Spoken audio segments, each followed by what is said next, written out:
আলাইকুম। আজকে এই ব্যাটারিগুলো মাপা সব কমপ্লিট হয়েছে। লিটোকলা দিয়ে প্রায় 15 থেকে 20 দিন সময় লাগলো এইগুলো ক্যাপাসিটি মাপ করতে করতে। অলমোস্ট এগুলো সেল করার জন্য এখন পুরো রেডি। যারা নিতে চাচ্ছেন আমার হোয়াটসঅ্যাপ নম্বরে যোগাযোগ করবেন অথবা সরাসরি কল দিবেন। এই ব্যাটারিগুলোর ভিতরে এটা হচ্ছে 2500 থেকে 2800-র ভিতরে, আর এগুলো হচ্ছে আপনার 1000 থেকে 1400।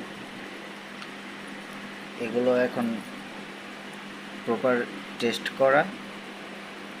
এই হলো আমার লিটোকলা, এখনও কিছু বাকি আছে। 120 এগুলা চার্জ উঠতেছে 1099।